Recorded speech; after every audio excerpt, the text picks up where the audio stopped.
Hello and welcome. In this video, I'll be sharing treatments and hacks to manage restless legs syndrome. If you've been here before, you'll know that this channel is focused towards those with ME CFS, that's myalgic encephalomyelitis or chronic fatigue syndrome, but the content is also applicable for people with other chronic illnesses. I want to talk about restless legs syndrome because a lot of people with ME have it as a comorbidity, myself included. If you have it, especially if, like me, yours is severe, you will know how infuriating it is and how much it can impact your sleep quality, which then makes the fatigue worse. Now, this video is on the longer side due to the amount of research I have to cover, so if you're getting bored at any stage, please use the timestamps and chapter bookmarks to skip to the section you're interested in. Please don't just stop watching because I have a lot of useful information about RLS here, things that I don't see mentioned in other sources, and I don't want anyone to miss out on something that could help them. Now, I'm going to start with the scientific background of the condition, then I'm going to share the various treatments recommended in the medical literature, as well as some practical hacks that I've learned through trial and error. Now, onto the science. Restless legs syndrome, also called Willis-Ekbom disease, is a sensory motor neurological disorder causing painful and uncomfortable sensations in the legs at night. The sensory discomfort is described by patients as pain, tingling, creeping, burning, bugs, electricity, or nervousness. The condition is relatively common in the general population and is the fourth leading cause of insomnia. To quote Silber et al. 2021, the severity and frequency of symptoms vary widely. For many patients, RLS is a cause of disabling sleep onset or maintenance insomnia and may result in reduced quality of life, depression, and increased risk of suicide. Clearly, this condition can take a pretty serious toll on the sufferer. Now, there are conditions with symptoms that are similar to RLS, and it's important to get the correct diagnosis, so I wanted to give a bit more detail about some of the key features of RLS. Firstly, it always involves the legs, which obviously.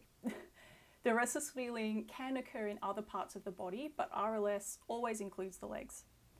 This is accompanied by an urge to move the legs, and doing so reduces the discomfort.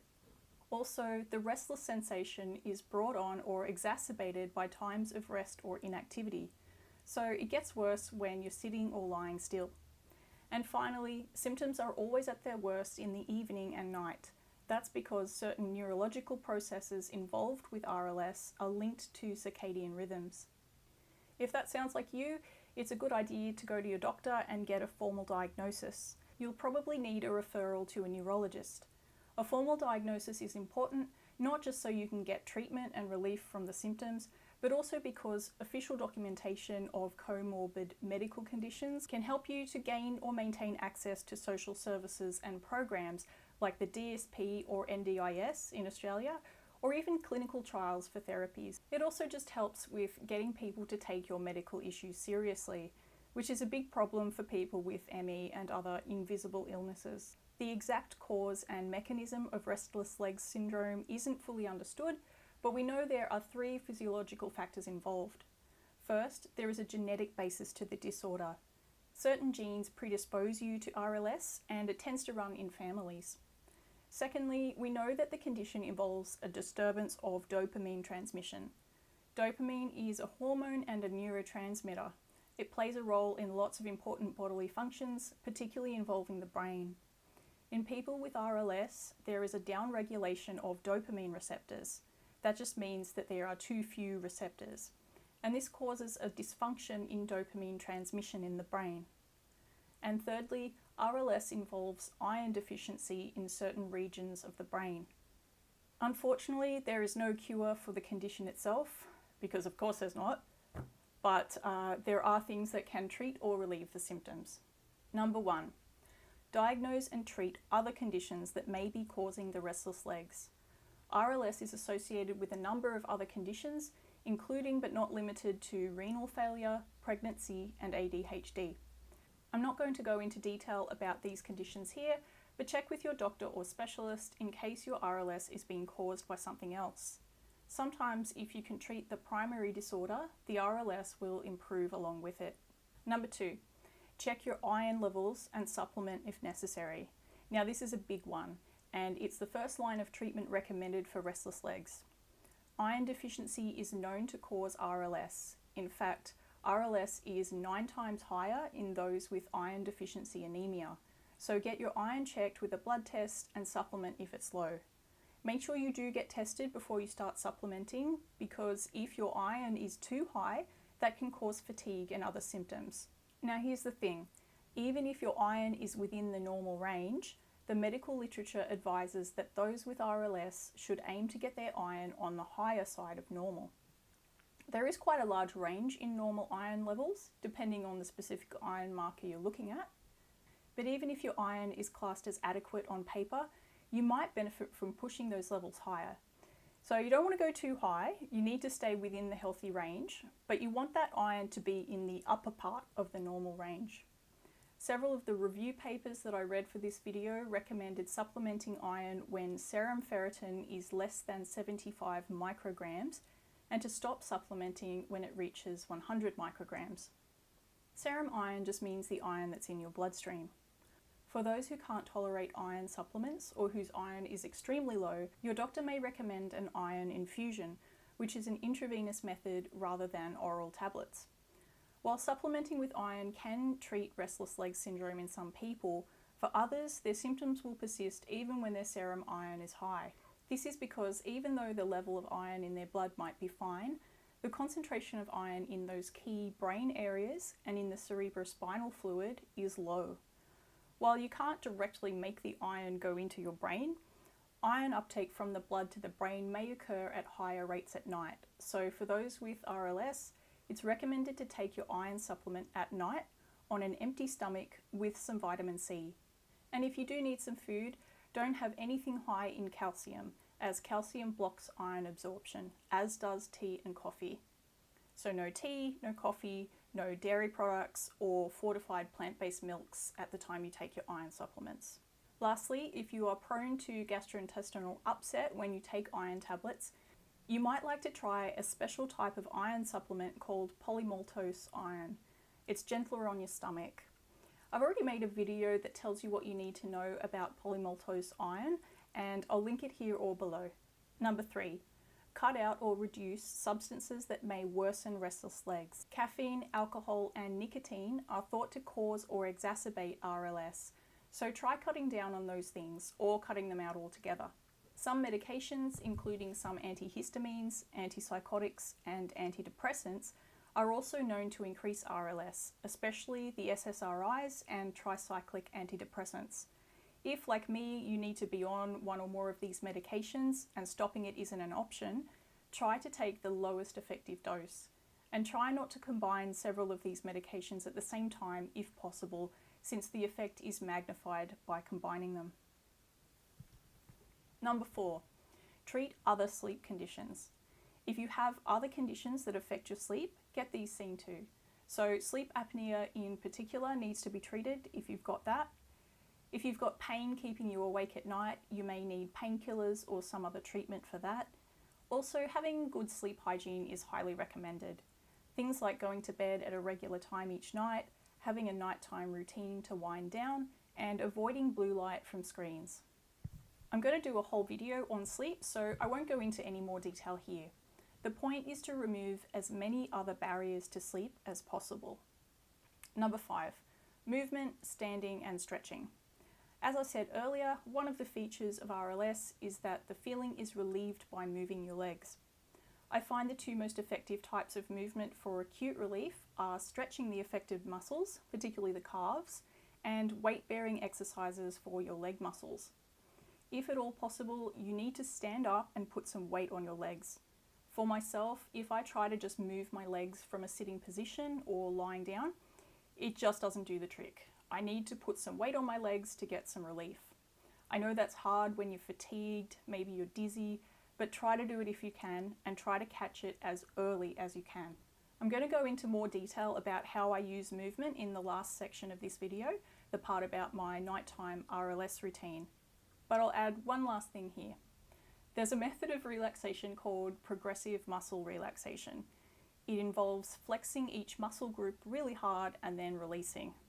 Okay, I find that doing this with my leg muscles, especially my calves, makes the restless feeling so much worse. The restlessness is relieved while I'm tensing up, but as soon as I relax the muscle, it comes back 10 times worse, so I never do that one. But you might be different, so try different techniques and see which ones work best for you. Number 6, massage. Personally, massage really helps my RLS, but it has to be done very carefully and specifically. I've found that massaging my legs right before bed relieves the RLS temporarily, just enough that I'm able to get to sleep. But it has to be gentle. I've found that if the pressure is too firm, especially on my calves, it relieves the feeling at the time, but it makes the RLS worse the following night. So you need to apply just the right amount of pressure, and for that I have a most excellent hack. Ta-da! This right here is my secret weapon. This is just an ordinary paint roller that I got from Bunnings, which is a major hardware shop in Australia. I meant to wash it before I showed you guys. It's a little grubby. Just pretend that it's white. I went to the paint roller aisle and chose a small sized roller with a fluffy head just because it looked nice and soft. So any night my legs feel restless, I lie down on the bed or couch and get my carer to roll over my legs. Calves, thighs, butt, anywhere that hurts. It's best if you can get someone else to roll your legs because they can get to those hard to reach spots like the backs of your thighs. Of course, not everyone has someone to help them, in which case you can certainly use the roller on yourself. I find it still does a pretty good job. This hack is particularly useful if your partner or carer is awful at massage. Some spoonies I know have tried to get their husbands or partners to give them a massage, like just with their hands, and they do a terrible job. But the paint roller applies an even, gentle pressure, not too much, not too little, and it's simple to operate. So if your partner or carer gives lousy leg massages, get them to use one of these. Number 7, other alternative therapies. Now I want to go over some other alternative therapies that some people find beneficial for RLS. The first is anecdotal, but the others come from a review paper on complementary and alternative therapies for restless legs syndrome. I won't go into detail. I've decided just to list them briefly and give a quick description of the more obscure ones so that this video isn't too long. So if you're interested in any of these procedures, look them up on Google or ask your doctor. I also want to note that there is a severe lack of good research testing a lot of these methods, so keep in mind these results are based on few studies of small size, but they can point us in the direction of things to try. Okay, 1. A weighted blanket. I hear people recommending this one for RLS. I don't have any studies to back it up, but there is a fair bit of anecdotal evidence that using a weighted blanket can help. Weighted blankets aren't suitable for me personally, but some people with RLS swear by them. 2. Exercise. Exercise has been found to be helpful in numerous studies. It's probably the treatment that has the most evidence behind it. It needs to be progressive aerobic exercise involving some resistance. Most trials used a stationary bike with a bit of resistance. Unfortunately, most people with ME/CFS aren't going to be able to do this one, but if you can, there is strong evidence that it improves RLS. Yoga has also been found to be helpful, and it's a bit gentler than an exercise bike, so that could be an option. There goes the sun.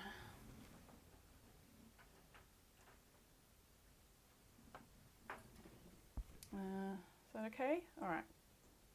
3. Pneumatic compression devices. These are inflatable sleeves worn on the lower legs to help improve circulation. They're usually used for people who have limited mobility while recovering from illness or surgery to reduce the risk of blood clots due to inactivity. The sleeves inflate and deflate to help move blood around the body. I've had experience with these during a recent surgery. It feels a bit like a massage. I quite liked it actually. Of all the treatments reviewed in the paper, PCDs may have the most promise. One study found an approximately 59% reduction in RLS severity after 4 weeks of treatment, with 1/3 of study participants reporting complete relief compared to none of the patients in the sham control group. This one definitely deserves more attention. 4. Acupuncture has also been found to produce improvement in RLS symptoms. 5. Light therapy. Near-infrared light treatment has been shown to significantly improve RLS symptoms compared to the control group. Electrical stimulation via something called transcutaneous spinal direct current stimulation produced short-term improvement in RLS symptoms compared to controls. 7. Repetitive transcranial magnetic stimulation has also been found to cause improvement in RLS. It's a non-invasive procedure that uses magnetic pulses to stimulate nerve cells in the brain and is used to treat various neurological disorders. It sounds scary, but it's apparently painless. I don't believe there were any side effects reported in these particular trials. Lastly, for those whose RLS was due to kidney disease, intradialytic exercise training was found to be very effective, and for those whose RLS was due to superficial venous insufficiency, something called endovenous laser ablation may alleviate RLS symptoms. That's all for the alternative therapies mentioned in the 2018 paper. Now back to the main list. Medication.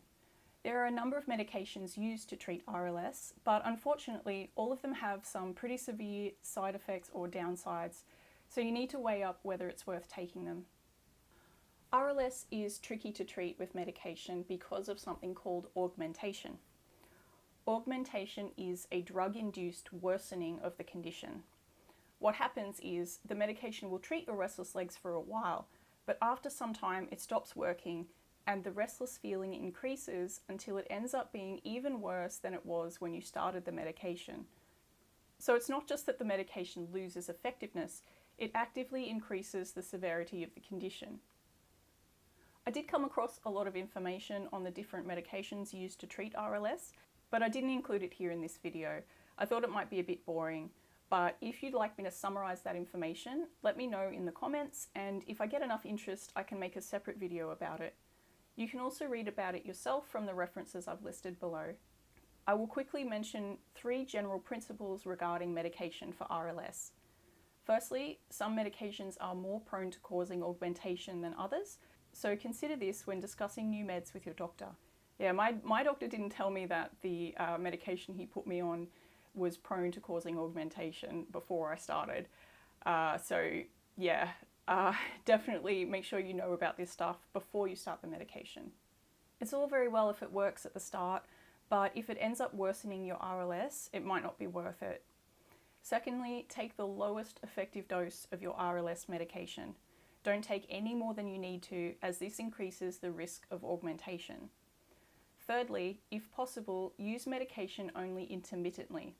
If you only take it a few nights a week, you're much less likely to get augmentation than if you're taking it every single night. In fact, RLS medications can be used successfully long term when it's only taken every now and then. I have a lot of experience with medications to treat RLS. I've been on at least 5 of them, which I won't go into for the sake of time, but if you're interested in my personal experience with these medications, let me know and I can include it in another video, because, my friends, I have some stories. Number 9, other alternative medications and supplements. There are 3 alternative products I want to mention.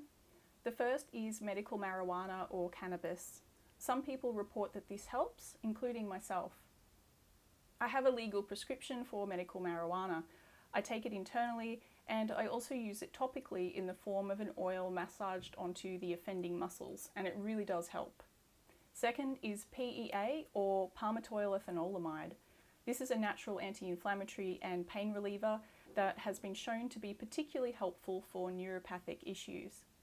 I haven't come across any clinical trials testing PEA to treat restless leg syndrome, but there is some anecdotal evidence that it helps some people, and it is known to be good for neuropathic issues, as I said. If you want more info on PEA, check out my previous video on it. It's nice and short. I'll link it here or below. The last supplement is magnesium. Now, this is an interesting one.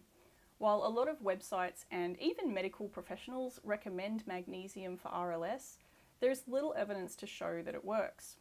I read a review paper that looked at all the separate studies done on magnesium as a treatment for RLS, and there were very few high-quality studies to consider. When we say high-quality studies, The gold standard is a double-blind, placebo-controlled trial with a high number of participants. Unfortunately, we don't have these. The authors write, "There is very little high-quality evidence testing the hypothesis that magnesium supplementation is effective in treating RLS. However, this absence of evidence does not rule out the possibility that magnesium supplementation does have a meaningful therapeutic effect on RLS." So it's not that the evidence shows that magnesium doesn't work, although some studies fail to find improvement. It's that the necessary studies have not been performed. There's a real lack of research testing whether magnesium is an effective treatment for RLS. There's also no known mechanism by which magnesium is theorized to improve RLS, and studies have failed to find consistent magnesium deficiency among those with RLS. That said, I still think it's a good idea to try magnesium. Like I said, there is a lot of anecdotal evidence that it can help, as well as weak scientific evidence, and it's much safer than conventional medications. The only side effect that I saw reported was diarrhea, which can occur at high doses. But it's much safer than pharmaceutical meds, so it's worth a try. Also, magnesium may help relieve muscle cramps and help with sleep, so even if it doesn't improve your RLS, it might help you sleep in other ways. As always, check with your doctor or pharmacist. Magnesium can be taken orally as a pill or a powder that you can mix into water. I take a supplement that contains some magnesium daily, or it can be used topically. You can find topical magnesium at the pharmacy. I use these ones. You might also like to have a bath with some magnesium bath salts in it. Number 10, putting it all together, my routine. I thought I'd sum up everything by explaining my own nighttime practice in dealing with my restless leg syndrome. So in the evenings after dinner, I'll usually be on the couch watching Netflix or something, or I might be on my computer, but usually it's the couch.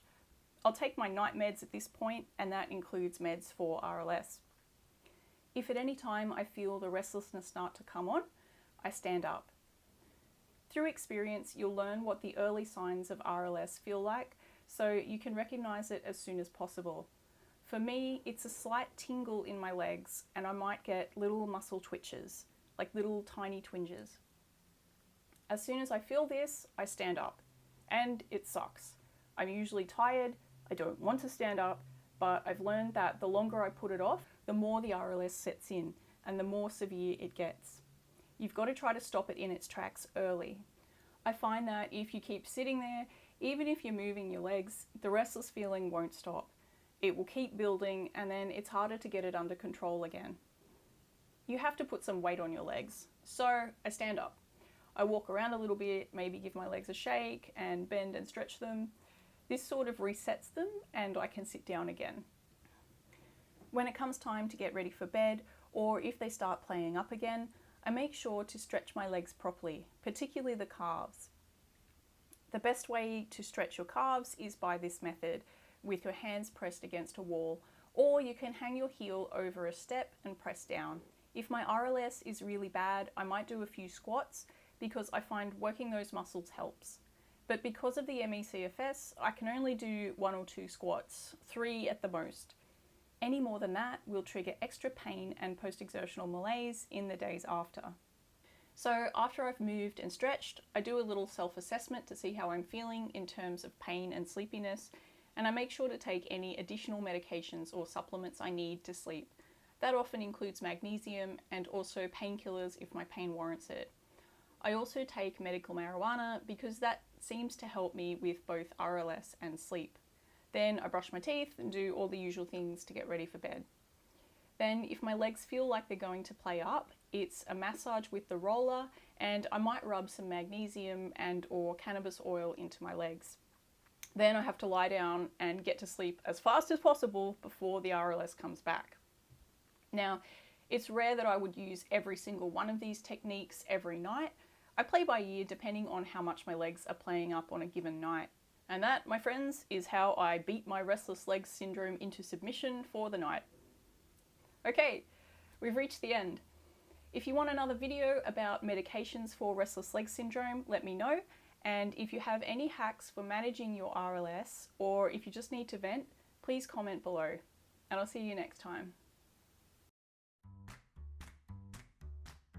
you'll probably need a referral to you'll pop as well. Damn hoons.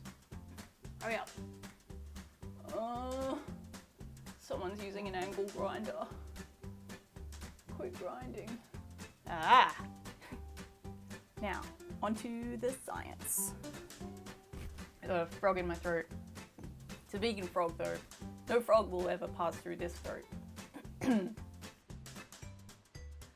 it at the same time. That was fantastic. That's a good one. Lovely. Is there no relief? That actually feels so good. Yeah, well, I mean, might as well give you a leg roll while you're here, right? That's so good. Yeah. Oh, I don't even have to put on any faces. Just feel my face in bliss. Camera. That's...